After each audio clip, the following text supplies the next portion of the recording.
하나님, 오늘도 예배하며 저희의 마음과 정성을 다하여 귀한 예물을 드립니다. 기뻐 받아 주시옵소서. 예물 드리는 한 사람 한 사람 기억하여 주시고 삶 속에 놀라우신 하나님의 은혜를 더하여 주시옵소서. 약속의 말씀을 의지하고 11절을 드립니다. 물질이 썩을 것이 없도록 돈 내려 주시옵고 황중의 해를 잊지 않게 도와주시옵소서. 감사하며 소원을 담아 귀한 예물을 드립니다. 감사할 일들이 더욱더 많아지게 하시고 소원하는 바가 아름답게 이루어지게 하여 주시옵소서. 주동금을 드립니다. 약속의 말씀을 따라 놀라우신 하나님의 은혜를 허락해 주시옵소서. 선교 헌금을 드립니다. 복음 증거하는 자의 복을 내려주셔서 하늘의 별과 같이 빛나는 귀한 은혜를 허락해 주시옵소서. 기관의 회비를 드리며 지체의 사명 감당하기 원합니다. 건강하고 아름다운 지체로 쓰임받게 도와주시옵소서. 성리하는 가정들을 기억하여 주시고 일용할 양식이 끊이지 않게 하시고 건강의 복을 도하여 주시옵소서. 매주에 차량으로 봉사하며 또 주의 전을 잡고 다듬는 귀한 손길들을 기억하시고 더욱더 감사와 기쁨으로 섬길 수 있도록 생활을 복내려 주시옵소서. 아버지 하나님, 우리 인천나라교회 성도들의 삶 가운데 하나님 더욱더 놀라우신 은혜를 허락하여 주시기를 원합니다. 코로나19로 인하여 많은 어려움 가운데 있지만 믿음이 연약하여지지 않도록 도와주시옵고 더욱더 하나님을 바라보게 도와주시옵소서. 아버지 하나님, 치료 중에 있는 오인숙 기자님 속히 건강을 회복할 수 있도록 도와주시옵고 아버지 하나님, 가정에 어려움 당하는 우리 귀한 가정 가운데도 하나님께서 속히 평강의 은혜를 허락하여 주시옵고 아버지 하나님, 태중의 아이를 가지고서 기도하며 건강하게 키워나가기를 원하는 아버지 하나님 귀한 가정 가운데도 하나님께서 늘 지켜보아여 주셔서 하나님 건강하게 잘 아이가 자라고 출산할 수 있도록 은혜 위에 은혜를 더하여 주시옵소서. 하나님, 생활에 어려움을 당하는 가정들이 있습니까? 주님 함께하여 주시고 하나님께서 함께하심을 알고 하나님을 의지할 때에 형통함으로 은혜 허락하여 주시옵소서. 아버지 하나님, 늘 하나님이 함께하심을 알고 감사하는 저희의 삶이 되게 도와주시옵고 하나님과 함께함으로 기뻐하는 우리의 삶이 되도록 은혜 허락해 주시옵소서. 이 시간에도 말씀을 통하여 은혜 주시고 더욱더 하나님 기뻐하시는 귀한 뜻을 따라 살아가는 저희들 되도록 주님 인도해 주시옵소서. 예수님의 이름으로 기도드리옵나이다. 아멘.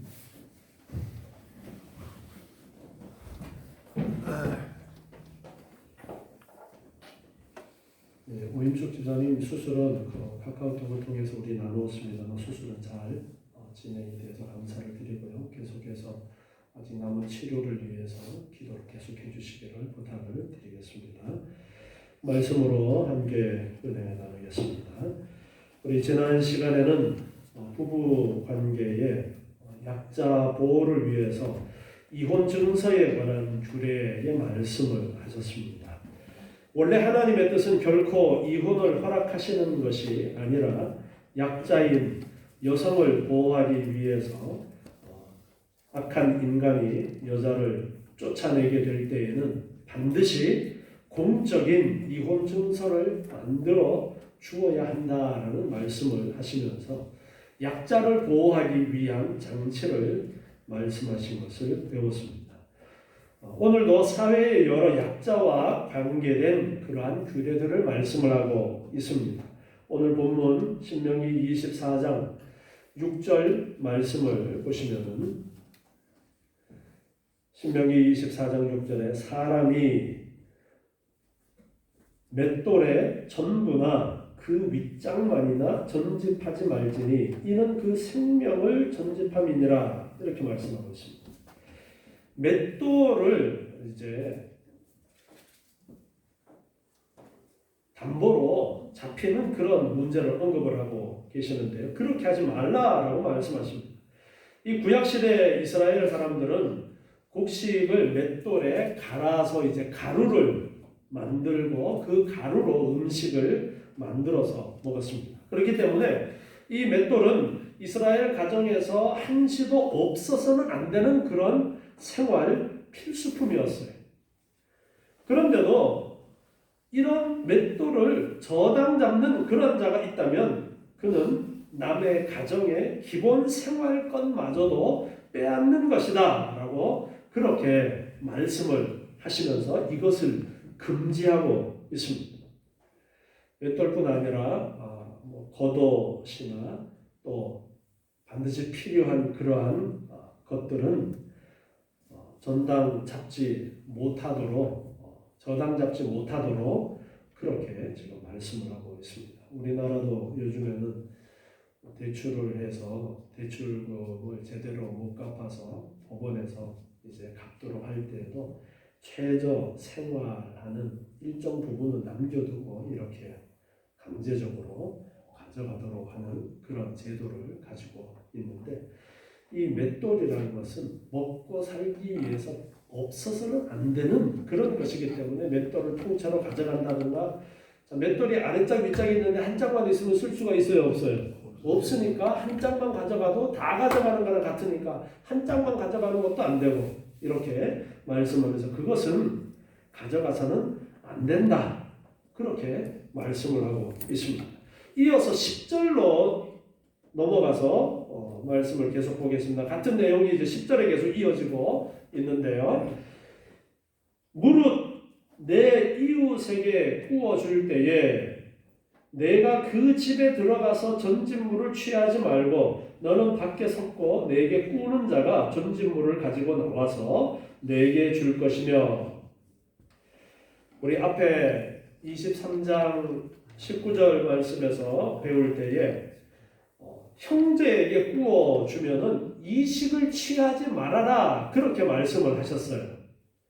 그런데 담보물은 가지고 올 수가 있었습니다. 그래서 이웃에게 가서 이제 담보물을 가지고 오게 되어질 때의 규례를 말씀을 하고 있어요. 그런데 그 담보물을 가지고 나올 때에 그 집안에 들어가서 내가 가지고 가고 싶은 것을 담보로 취해서는 안 된다. 그 말씀을 하고 있어요. 돈을 빌리는 사람이 자기 집에 있는 것을 가지고 나와서 이거를 담보로 해 주십시오. 그렇게 하는 것을 담보로 해야 되는 것이지 내가 들어가서 보고 가치 있는 것, 값진 것을 가지고 담보물로 취해서는 안 된다라는 것을 말씀하십니다. 내가 이제 들어가서 돈 빌려주는 입장에서 담보물을 취할 때는 돈 될 만한 것, 가치 있는 것을 담보물로 잡고 싶어 하고 이거 빼앗기면은 절대 돈을 안 갖고는 못 빼겨 하는 그런 것들을 담보물로 취하고 싶겠죠. 그런데 그 주인 입장에서는 어떤 것은 생명보다도 귀하게 여기는 그러한 것이 있을 수도 있어요. 그렇기 때문에 이제 돈을 빌리는 사람이 담보물을 가지고 나오도록 그렇게 해야 되는 것이지 내가 들어가서 집안을 헤집고 그것을 가지고 가는 사생활을 침해하고 그 안에 들어가서 휘저어놓는 그러한 일들이 있어서는 안 된다라는 것을 말씀을 하면서 돈을 구워줄 때에 어떻게 해야 되는지에 대해서 말씀을 하고 있습니다. 계속해서 12절 말씀을 보니까요. 그가 가난한 자여든 너는 그의 전진물을 가지고 자지 말고 해질 때에 전진물을 반드시 그에게 돌릴 것이라. 그리하면 그가 그 옷을 입고 자며 너를 위하여 축복하리니 그 일이 내 하나님 여호와 앞에서 의로움이 되리라. 자, 여기 이 말씀은 가난한 자에게 이제 담보물을 가지고 갈 때에 담보물 가지고 갈 게 없으면은 겉옷을 담보로 가지고 갔어요. 우리 출애굽기 22장 26절 말씀을 보면요. 출애굽기 22장 26절 내가 만일 이웃의 옷을 전당 잡거든 해가 지기 전에 그에게 돌려보내라. 그 몸을 가릴 것이 이뿐이라. 이는 그 살에 오신즉 그가 무엇을 입고 자겠느냐? 그가 내게 부르짖으면 내가 들으리니 나는 자비한 자임이니라. 이렇게 말씀하고 있습니다. 가난한 자가 담보로 내놓을 것이 없으면 마지막에 담보로 내놓는 것이 겉옷이었어요. 그런데 이 이스라엘 지방에서 겉옷은 그냥 바깥에 입는 그런 용도로만 사용하는 것이 아니라 밤에 되면은 이것을 이불 삼아서 자는 것이었어요. 일교차가 아주 크기 때문에 낮에는 뜨거워도 밤에 되면은 온도가 많이 내려갑니다. 건조한 지방이기 때문에. 그래서 밤에 이 겉옷이 없으면 겉옷을 이불 삼아 자는데 이 겉옷이 없으면 얼어 죽어요. 그래서 말씀하신 것입니다. 그래서 담보로 잡았다가도 자기 전에는 해질 때에 그 겉옷을 주라는 것을 말씀하고 있습니다. 그러면 너를 축복할 것이다, 그 사람이. 그러면 그것이 의로움이 될 것이다. 그리고 출애굽기 22장의 말씀은 만약에 너가 그 옷을 돌려주지 않아서 그 사람이 밤새도록 추위에 덜덜 떨게 되면은 추위에 덜덜 떨면서 원망하게 되어지고, 그렇게 되면 하나님께서 그 부르짖음을 들으시겠다고 말씀하고 있어요. 하나님, 겉옷은 최소한 밤에는 돌려주라고 그렇게 말씀하셨는데도 저 악랄한 사람이 돈 받겠다고, 갚을 능력이 있으면 내가 갚았겠지만 아직 갚을 능력이 없는데도 내 옷을 전당 잡아가지고 지금 추워 죽겠습니다. 하나님! 그러면 그 부르짖음을 하나님이 들으시고 그 사람을 그냥 두지 아니하신다라는 것을 말씀을 하고 있습니다. 그러나 은혜를 베풀면 하나님께서 그 사람에게 은혜를 또한 베푸시는 것을 말씀을 하면서, 그렇게 하는 것이 여호와 앞에 의로움이 될 것이다, 그렇게 말씀하십니다. 다시 우리 이렇게 담보에 대한 그러한 부분을 말씀하신 부분을 배웠고, 다시 7절로 가보겠습니다. 다시 오늘 본문 24장 7절에, 신명기 24장 7절에 보니까 사람이 자기 형제 곧 이스라엘 자손 중에 한 사람을 후려다가 그를 부리거나 판 것이 발견되거든 그 후린 자를 죽일지니 이같이 하여 너희 중에 악을 제할지니라. 여기 후리다라는 것은 사람을 꿰어서 유괴하는 것을 말씀하십니다. 납치하는 것을 말씀하고 있어요. 납치하거나 유괴하거나 그렇게 해서 사람을 종으로 팔거나 일꾼으로 부리거나 그러한 경우를 말씀을 하고 있습니다. 출애굽기 21장 16절에서도 이런 자는 반드시 죽이라, 그렇게 말씀하셨는데요. 사람을 이렇게 몰래 잡아다가 일꾼으로 노예로 삼고 또 노예로 팔고 하는 이러한 일들에 대해서 죽이라, 사형시키라, 사람을 죽인 것과 똑같은 그러한 죄의 무게를 말씀을 하고 있습니다. 요즘도 가끔씩 뉴스에 보면 좀 어리숙한 사람을 데려다가 그냥 노예처럼 부려먹은 그러한 아주 악한 사람들에 대한 이야기가 뉴스에 가끔씩 나와요. 불쌍히 여기고 돌봐주어야 할 사람인데 오히려 악용하는 그런 사람들. 그러한 사람들은 사람의 인생을 망가뜨린 것이죠. 멀쩡한 사람 잡아다가 두들겨 패고 해가지고는 바보처럼 만들어서 벌벌 떨게 만들어서 노예로 부려먹는 그러한 일들까지도 아직까지 현재에도 일어나고 있는 그런 일들이에요. 그런데 그런 자를 알게 되어지면 반드시 죽이라. 그래서 너희 중에 그러한 악한 일이 일어나지 않도록 하라, 그렇게 말씀을 하십니다.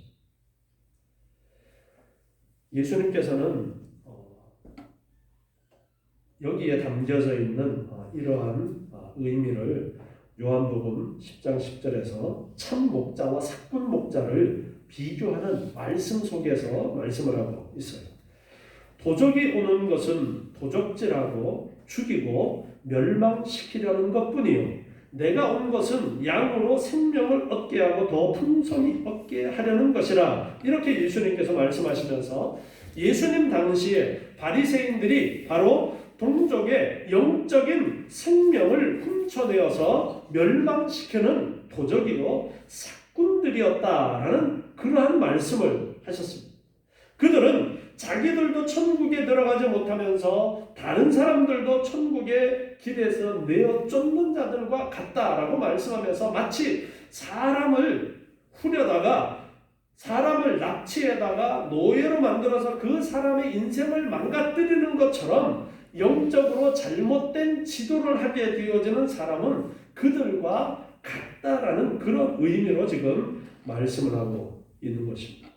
그래서 그들의 영혼을 훔쳐서 하나님의 은혜 가운데 나가지 못하게 하는 영원한 심판의 자리로 나아가도록 자기도 그렇게 심판의 길 지옥으로 가고 다른 사람들도 지옥으로 끌어가는 그러한 자다. 그렇게 평가를 하신 말씀을 하셨습니다. 잘못된 지도자가 이렇게 많은 사람들을 잘못된 길로 이끌고 있습니다. 어제 저녁에도 어떤 텔레비전 프로를 잠깐 보다가 보니까 사람들이 현혹이 돼가지고 뭐 이상한 물도 팔고 하는데 가가지고는 그것이 진짜 있냐 그렇게 현혹돼서 많은 사람들이 같이 가서 뭐 춤도 추고 노래도 하고 난리를 피우고 마치 신인 것처럼 그렇게 떠받드는 그런 모습 방영하는 걸 보았는데 참 사람이 어리석어서 잘 미혹이 됩니다. 그래서 이러한 미혹해서 멸망의 길을 가도록 하는 이러한 자들은 아주 악한 자로 하나님께서 그렇게 말씀을 하고 있습니다. 그래서 여러분들도 저를 위해서 많이 기도해 주셔야 됩니다. 제가 엉뚱한 것이 진리인 줄 알고 그렇게 빠지게 되면 여러분들이 안 빠질 것 같죠? 그런데 사람이 참 약해서 여러분들도 같이 빠질 수가 있어요. 그래서 지도자가 참 중요한 말씀을 가르치는 자가 얼마나 중요한지 몰라요. 그러니까 제가 진리 가운데 바로 설 수 있도록 기도해 주시고 또 여러분들도 가정에서 또 여러분이 처해 있는 사회 속에서도 늘 진리 가운데로 생명 가운데로 천국으로 이끄는 그러한 역할을 하는 여러분들 되시기 바랍니다. 네. 계속해서 이제 8절 말씀에서 보면 문둥병에 대한 규례를 말씀을 하십니다. 24장 8절에서 보니까 너는 문둥병에 대하여 삼가서 레위 사람 제사장들이 너희에게 가르치는 대로 내가 힘써 다 행하되 곧 내가 그들에게 명한 대로 너희는 주의하여 행하라. 그렇게 말씀하고 있습니다. 여러분이 가지고 있는 성경 24장 8절에 내가 그들에게 명한 대로 이 부분이 어떻게 되어 있습니까? 너의 이로 되어 있습니까? 나의 이로 되어져 있습니까? 나의 이로 되어져 있어요? 예. 너의 이로 되어진 성경 갖고 계신 분 계세요? 예. 옛날에는 번역 이게 잘못된 부분인데요. 너의 이로 이제 옛날 개역 성경이 했다가 수정된 데는 나의 이로 바꾸어 놓았는데 이게 좀 잘못된 부분이에요. 이렇게 개역 성경 번역하는 가운데 문제가 좀 있었던 부분인데 내가가 아니라 내가입니다. 그러니까 모세가 이제 제사장들에게 일러준 규례를 말씀하고 있어요. 그래서 지금 여기 화면에 나오는 내가가 아니라 나의 이, 내가 맞는 말입니다. 그것을 아시고 그렇게 예전 버전의 성경을 가지고 계신 분들은 바꾸어서 표시를 해주시면 좋겠어요. 그래서 모세가 일러준 그러한 규례를 따라서 레위기 13장과 14장에서 이제 제사장들에게 가르쳐준 문둥병에 대한 규례가 있습니다. 그래서 그 가르치는 대로 그대로 행하라라고 그렇게 말씀을 하고 있습니다. 문둥병에 걸리면은 이것이 다른 사람에게 전염을 시키는 문둥병이 있고 전염이 되지 않는 문둥병이 있어요. 그래서 그거를 판단하는 그러한 기준을 말씀하고 문둥병뿐 아니라 다른 전염병에 대해서도 제사장이 이렇게 판단을 하는 기준을 레위기서에서 아주 자세하게 말씀을 하는 부분이 있습니다. 그래서 문둥병에 대해서 그러한 규례는 제사장들에게 일러준 대로 그대로 너희가 해야 된다라는 말씀을 하십니다. 그러면서 9절에 너희가 애굽에서 나오는 길에서 내 하나님 여호와께서 미리암에게 행하신 일을 기억할지니라 말씀하고 있어요. 미리암은 모세의 누나였죠. 나이 차이가 좀 있는 그러한 누나였는데 출애굽 당시에 이제 나오면서 모세가 이방 여인을 아내로 취하는 그러한 문제를 가지고 지적을 하다가 하나님이 진노하셔가지고 문둥병에 걸리게 되어졌어요. 민수기 12장 10절부터 말씀을 보면 민수기 12장 10절부터 말씀이에요. 구름이 장막 위에서 떠나갔고 미리암은 문둥병이 들려 눈과 같더라. 아론이 미리암을 본즉 문둥병이 들었는지라. 아론이 이에 모세에게 이르되 슬프다 내 주여 우리가 우매한 일을 하여 죄를 얻었으나 청컨대 그 허물을 우리에게 돌리지 마소서. 그로 살이 반이나 썩고 죽어서 모태에서 나온 자같이 되게 마옵소서. 모세가 여호와께 부르짖어 가로되 하나님이여 원컨대 그를 고쳐 주옵소서. 여호와께서 모세에게 이르시되 그의 아비가 그의 얼굴에 침을 뱉었을지라도 그가 7일간 부끄러워하지 않겠느냐. 그런즉 그를 진 밖에 7일을 가두고 그 후에 들어오게 할지니라 하시니 이에 미리암이 진 밖에 7일 동안 갇혔고 백성은 그를 다시 들어오게 하기까지 진행치 아니하다가 여기 보면 이렇게 미리암이 하나님이 쳐서 문둥병에 걸렸어요. 그래서 이 문둥병이 걸린 자는 진 안에 있으면 안 됐어요. 다른 사람에게 전염이 될 수도 있고 하기 때문에 규례가 진 밖에 두었다가 그 병이 나아지면 제사장이 보고 판단을 해서 다시 정결의 규례를 치르고 진 안으로 들어올 수 있었는데 미리암에게 이제 모세가 하나님 앞에 기도했어요. 하나님 고쳐주십시오. 그러니까 그래도 7일 동안 진 밖에 있어야 된다라는 이 말씀을 하십니다. 여기에 이 문둥병의 규례를 살펴보면요, 전염이 될 수 있는 그러한 질병에 대해서는 격리를 해야 된다라는 말씀을 이미 구약에서 모세의 규례를 통해서 가르쳐주고 있어요. 그래서 전염성이 있는 것과 전염성이 없는 것, 그리고 여러 가지 규례들 보면은 이제 그릇을 사용하는 것도 전염성이 있는 사람이 접촉했던 그러한 그릇이 어떤 종류의 그릇이냐에 따라서 처리하는 규정까지도 아주 세밀하게 말씀하고 있어요. 그래서 씻으면은 문제가 없는 그런 그릇은 씻어서 다시 사용할 수 있지만 그릇 중에서도 왜 우리나라 옛날에 그 바가지, 박바가지 같은 경우에는 속으로 먹어 들어가는 부분이 있죠. 또 그릇 중에서도 유약칠이 안 된 그러한 초벌 구이만한 그릇 같은 경우에는 먹어 들어가는 부분이 있잖아요. 그런 사이사이에 병균 같은 것이 들어갈 수 있기 때문에 그런 것들은 다 깨뜨리거나 불태워야 되고 유약이 발려져 있는 그런 맨질맨질한 종류들 그런 것들은 뭐 씻어서 사용할 수 있고 하여튼 그렇게 자세하게 규례를 말씀을 하시는 것을 볼 수가 있습니다. 그래서 전염병에 대해서 말씀하시는 것은 전염이 되지 않도록 방지하기 위한 그러한 아직 의학이 발달되지 않았을 수천 년 전에 이렇게 세세하게 잘 가르쳐 주신 그런 부분들이 있습니다.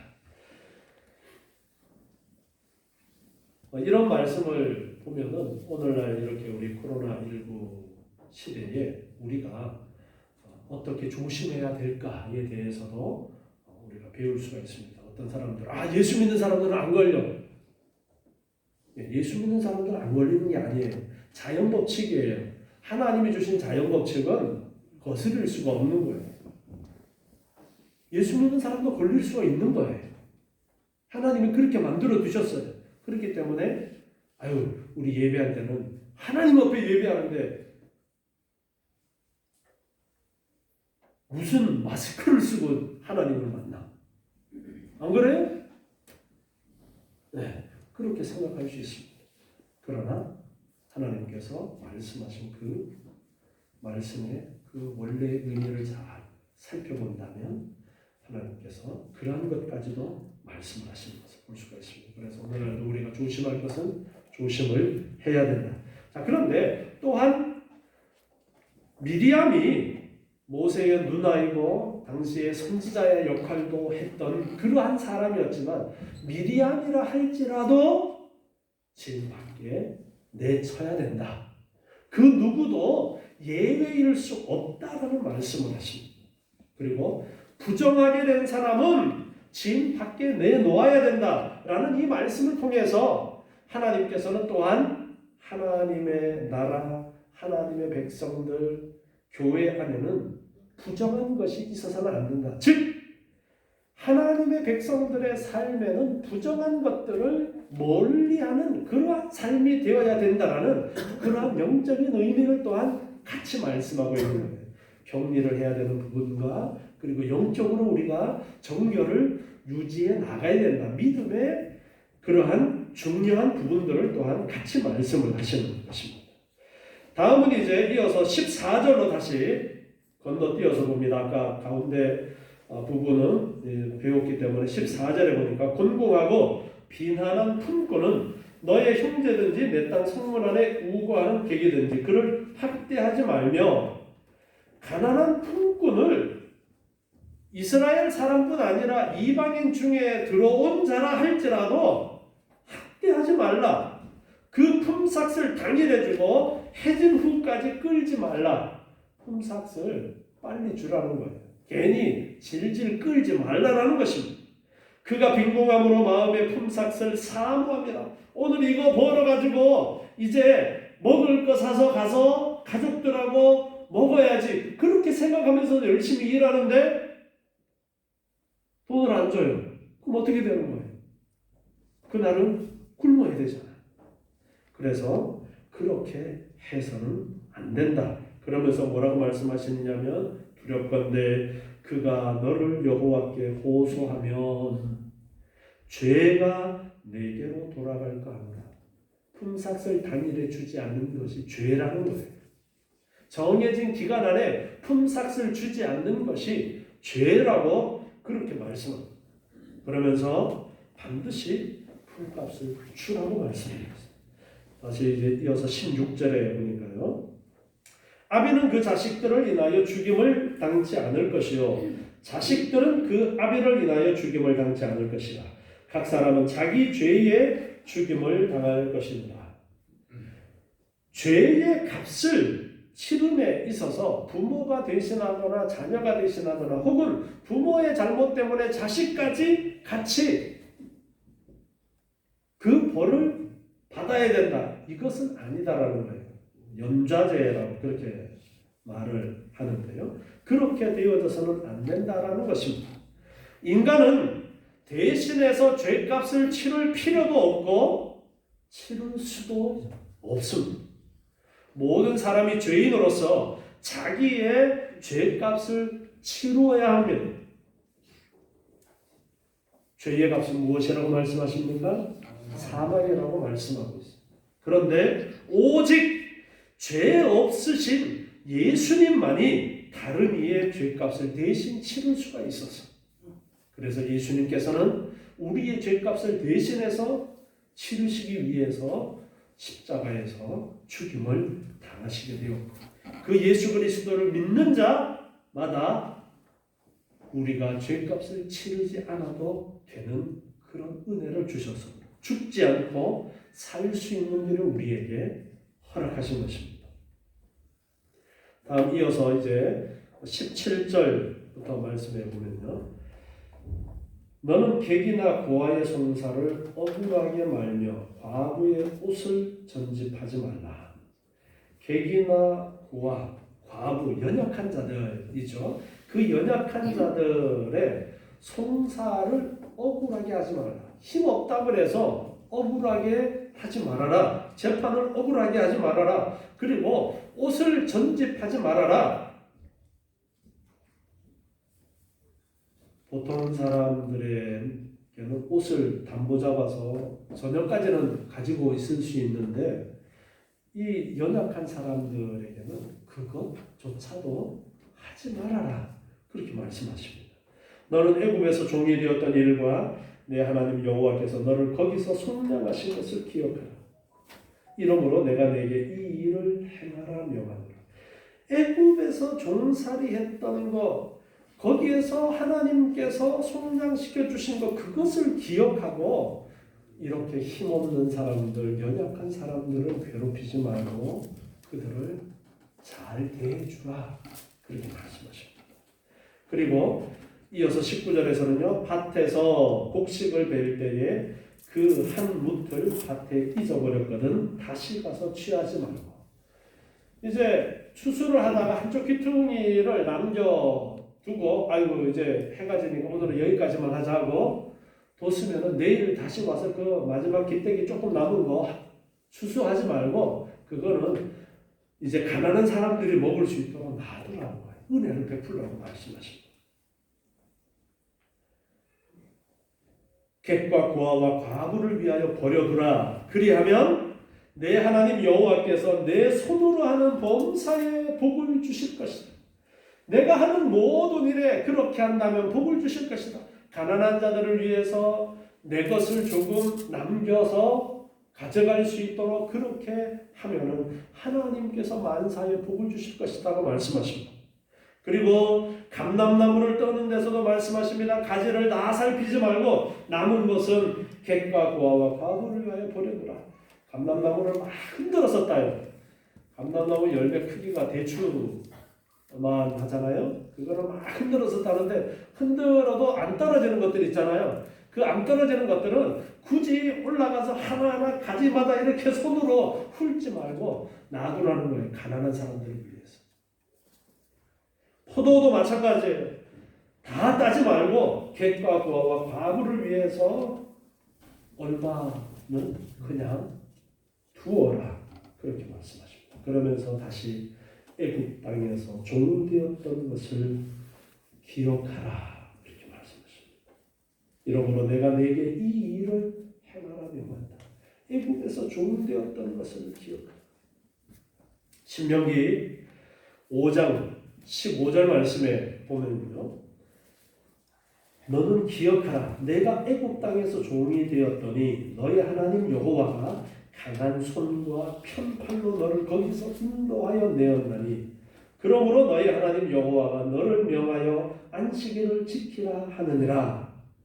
자, 계명에 대해서 십계명에 대해서 다시 말씀하시는 이 신명기 5장 부분에서 말씀하신 내용 가운데도 애굽에서 종이 되었었는데 여호와 하나님께서 너희가 아무것도 안 했음에도 불구하고 거기서 건져서 구원해 주신 것 그것을 기억하면서 안식일을 지키고 그것을 기억하면서 가난한 자들을 위해서 살아라. 그 말씀을 하고 계십니다. 이스라엘의 모든 율법은 하나님께서 그 백성을 애굽의 종살이로부터 구원해 내신 출애굽의 구속사적인 사건에 근거를 하고 있습니다. 그러므로 모든 율법은 그것을 지킴으로써 하나님의 백성이 되기 위한 것이 아니라 오히려 하나님의 백성이 되었기 때문에 마땅히 감사함으로 지켜야 할 생활 규범이다라는 것을 말씀하고 있습니다. 하나님께서 우리를 택하시고 예수 그리스도의 십자가의 은혜로 우리를 구원해 주셨기 때문에 우리가 오늘 이 율법을 배우면서 우리가 어떻게 지켜나갈까 고민해야 되는 거예요. 내가 이 법을 잘 지키면 하나님이 나를 구원해 주시니까 내가 이 율법을 잘 지켜야지가 아니라는 거예요. 그래서 이미 모세를 통해서 율법을 말씀하실 때 너희가 왜 이 율법을 지켜야 되느냐, 왜 이 규례를 지켜야 되느냐 하면은 하나님이 너희를 애굽에서 구속하셨으니까 너희는 이 규례를 당연히 지켜야 된다. 너희는 하나님의 백성이 되었으니까 이 규례를 반드시 지켜야 한다. 라고 그렇게 말씀을 하고 있는 것입니다.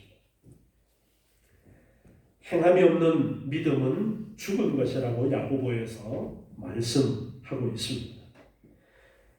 행함이 없는 믿음이 왜 죽은 것이냐? 정말 하나님이 주신 믿음으로 구속함을 받은 사람들은 그 은혜에 감사하면서 당연히 행하게 되어진다라는, 우리가 정말 하나님의 백성이라면 행하는 데에 힘쓴다는 것입니다. 오늘 말씀을 기억하면서 하나님께서 연약한 자들을 염두에 두시고 말씀을 하고 있습니다. 우리의 모든 생활이 하나님께서 말씀하신 이 말씀들을 기억하면서 어떻게 우리의 생활 속에서 연약한 자들을 우리가 살피며 살까? 교회, 초대교회 여러분 사도행전의 모습을 보세요. 초대교회 제일 먼저 했던 것이 무엇이었어요? 가난한 자들을 도와주는 일을 했습니다. 그때 정말 먹고 살기 어려운 사람들이 너무나도 많던 시기에 교회는 가장 먼저 그 사람들을 살피는 일을 소홀히 하지 않고 열심히 했고, 그 일이 제대로 되지 못하는 부분이 있어서 집사를 세워서 그 일이 제대로 잘 되도록 살피기 위해서 집사를 세워서 그 일을 하도록 했던 것이 사도행전에 있는 초대교회의 역사예요. 우리도 늘 교회가 해야 되는 일들, 우리가 정말 예수를 믿고 하나님의 자녀로 구원함을 얻은 우리가 어떻게 일상생활 속에서 그것을 실천할 것이냐는 문제에 있어서 항상 놓치지 말아야 될 것은 내가 가지고 있는 것을 나누고 내가 가지지 못한 것을 얻는 거예요. 내가 다른 사람보다가 더 가지고 있는 것을 나누어 주는 것이고요. 나누어 주기만 하고 받지 않는 것도 잘하는 것이 아니에요. 가난한 자라 그래서 돈이 없고 물질이 부족하지만 또 그 사람 나름대로 다른 사람보다가 부자가 갖고 있지 못한 것을 가지고 있는 부분이 있어요. 그러면 그 부분을 부자라 할지라도 또 나누어서 받는 부분이 있어야 돼요. 그래서 교회는 성도들 간에 서로 주고 받으면서 그렇게 하나님께서 말씀하신 하나님의 정말 너무나도 상상 속에 그려지는 유토피아라는 그러한 모습의 세상을 결코 이룰 수 없지만, 우리 인간의 힘으로는 이룰 수 없지만 하나님만이 이룰 수 있지만, 하나님께서는 이 땅에 우리가 사는 동안에 교회 안에 그러한 모습을 이루려고 노력해라, 그 말씀을 하고 계시는 거예요. 그래서 물질이 많이 있는 사람들은 자기 것을 내어놓아서 없는 사람들을 도와주고, 재능이 많이 있는 사람은 자기 재능을 내어놓아서 같이 공유하고, 부족한 사람들은 그것을 자존심 내세우지 않고 또 같이 받고, 또 내가 다른 사람보다가 더 가지고 있는 부분을 작은 부분이라도 같이 내어놓으면서 공유하면서 함께 나누면서 하나님께서 원하시는 그런 아름다운 교회를 이루기를 원하시는 거예요. 그것이 구약시대에는 이스라엘이라는 하나의 나라의 형태로 그렇게 가르쳐 주셨고요. 신약시대에는 교회로서 가르쳐 주셨어요. 그러면 우리 인천 나루터 교회만 잘 먹고 잘 살면 되느냐, 그것이 아니라 전 세계 온 우주적인 교회를 다 염두에 둘 수 있어야 돼요. 그래서 교회가 먼저 그렇게 생활하고, 이러한 삶의 모습들이 교회 밖으로 믿지 않는 사람들에게까지 영향을 미쳐서 그들을 향해서도 사랑을 베풀 수 있는 그러한 모습을 우리에게 말씀하고 있다는 것을 놓치지 마시고, 이렇게 아름다운 교회의 모습을 만들어가기 위해서 우리 더욱더 힘쓰고 같이 기도하면서 하나님께서 기뻐하시는 귀한 교회, 그리고 그 교회의 지체되는 여러분 되시기 바랍니다. 기도하겠습니다. 하나님 감사합니다. 오늘도 주시는 말씀을 통해서 하나님의 자녀들이, 하나님의 나라 백성들이 어떻게 살아가야 할지에 대해서 깨닫습니다. 저희들이 귀한 말씀을 붙들고 하나님께서 말씀하신 대로 서로 나누고 또한 받으면서 하나님의 기뻐하시는 하나님의 나라의 아름다운 모습을 이 땅에서도 이루어가는 교회 되게 하여 주시옵소서. 모든 성도들이 서로를 사랑하며 아끼며 정말 하나님 저희들에게 허락하신 놀라운 사랑과 은혜를 알고 사랑을 베풀고 세상을 향해서도 사랑을 베풀 줄 아는 저희의 복된 삶이 되게 하여 주시옵소서. 예수님의 이름으로 기도드리옵나이다. 아멘.